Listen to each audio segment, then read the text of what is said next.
Haydi mamacığım. Bir aydın. Sıp bir ay.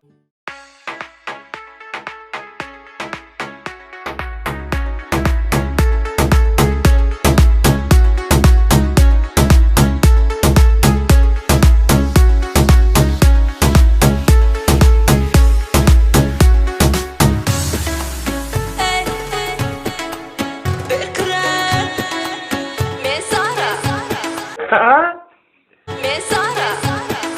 Ya sen nereden aldın?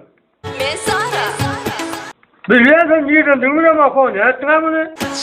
Çekinmeden aşağıda sesini. Ne o be ara atamı gördün mü? Neme diyecek o yanlı pesini. Ben hissat diyem ha. Gam. Neme diyecek o yanlı pesini. Ben hissat diyem ha. Şokunumu tatlına geçini. Ocağının gorayda gençini. Hayatını harekete geçini. Yebasa ben! Bu mereka şartlığı feyşini. Başkanın gümürdaş burşuni. Sıraların gözlerin kapşını. Kime kalem fenne. Şey diyem mi? DJ bir tepi belli. Yürüme sadın bana. Eyle beyle dokup içeri hemmele. Bu şokunu göçene kellele. Vaksaklaman gitseler gitsinler. Oturacak. Senin ne işin? Yok orini bedesin kıssele. Yok orini bedesin kıssele. Gelin görün beni bolli hezele. O ne öyle böyle oluyor? Bana sana ama şartı verilele. Bu? Onu? Ediledik bugün tante ellerime. İki yana taşıp gitti gözlerime. Ay ne? Eyle beyle dokup içeri hemmele. Bu şokunu göçene kellele. Vaksaklaman gitseler gitsinler. Ben oğlan sana bir lan dünya çınar dünya dünya çınar ne ettin ha bunu?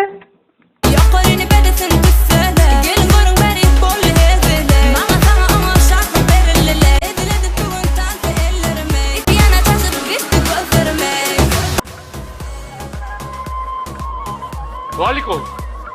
Бля, урамин давай. Валико, что она хочет? Я он долду. Sevgam sadece. Ничего не хочет, танцует.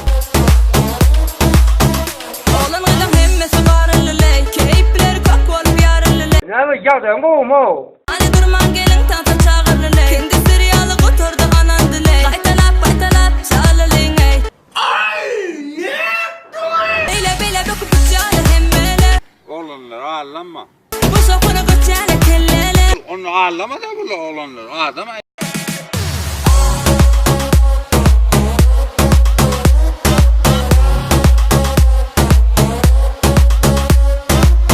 Вот давайте все дружно поаплодируем. Я просто